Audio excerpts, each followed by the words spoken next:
Hello viewers, welcome to my YouTube channel. My name is Naiza Barbara and tonight we're going to talk about caveats on land here in Uganda. What are caveats and do you know the requirements you need in order for you to lodge a caveat here in Uganda? Kindly subscribe to my YouTube channel, like and comment. So a caveat is a legal notice or made to the Registrar of Titles. It's a legal notice made to the Registrar of Titles saying that nothing should be done on this land while a caveat is in force prohibiting the same.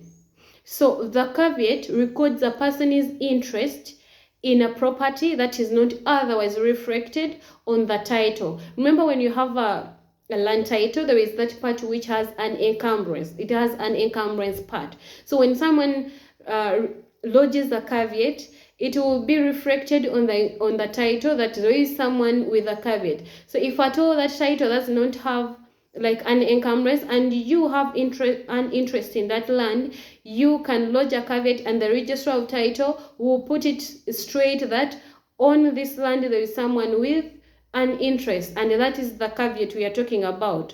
So a caveat on land can be also defined as a formal notice or a warning given by a party interested on the land to a Registrar of Titles against the performance of a certain acts within his or her powers and jurisdiction. So here we have the Registrar of Titles who normally issues out titles. So if at all there is a caveat, the registrar will not go ahead and sign on the title which is going to be transferred to another person when he or she knows that there is a caveat.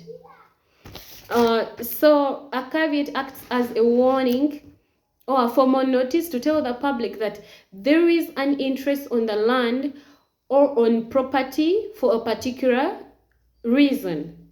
So in short, the word or the term caveat refers to, like, it means beware or buyer beware. Like, whoever is going to buy this land has to be sure or has to know that there is someone with an interest on the land. How do you find out that? In order for you to find out that there is a caveat on this land, you must make a search. You must make a search with the land registry, so that you get to know that this land is free from encumbrances. So if at all you don't do a search and you go by the title presented to you by the owner of the land, and yet at the registrar or at the registry, land registry, there is a caveat which is already registered on this title, you're going to buy something which is illegal, or this person is going to come claiming, and there is no way you're going to go go about it because someone already has a caveat on the land, and it was upon you to go and check and do a search with the land registry and find out, does this land I'm going to buy have any encumbrance? Does it have a mortgage, or does someone have an interest on it? Is it are there beneficiaries claiming on this land, or like anything? Because we've said that for someone to lodge a caveat, that person must have an interest. So whoever has a caveatable interest can lodge a caveat on land. So before you buy land, you must do a search and ensure that on this land or the land you're going to buy does not have any encumbrance or does not have a caveat.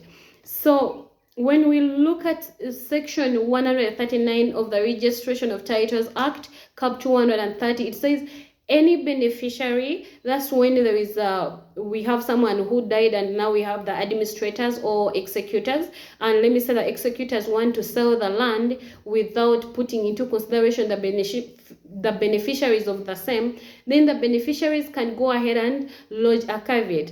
Another person is anyone who has an interest in the land under the operation of this act, anyone who has a lease, anyone who has a mortgage, yes, on the land, can lodge a caveat with the Registrar of Titles. However, the interest has to be genuine. You cannot come up and say, no, you know what, I'm claiming over this land or this person and this, and yet you don't have a genuine interest at the time of lodging the caveat.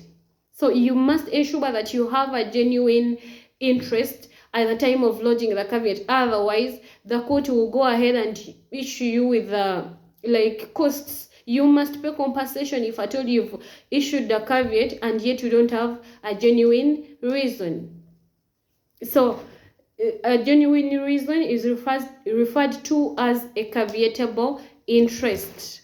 So a caveatable interest includes a registered or equitable mortgage is also an equitable or caveatable interest. We have a purchaser under an agreement of sale. Let me say you've purchased land, but the owner of the land has not yet transferred the title. Yes, they have not yet transferred ownership to you. That means that you can as well go ahead and caveat the land. Why are you doing this? You're caveating your land so that no one, this person does not sell this land and transfers the same to another person. The registered proprietor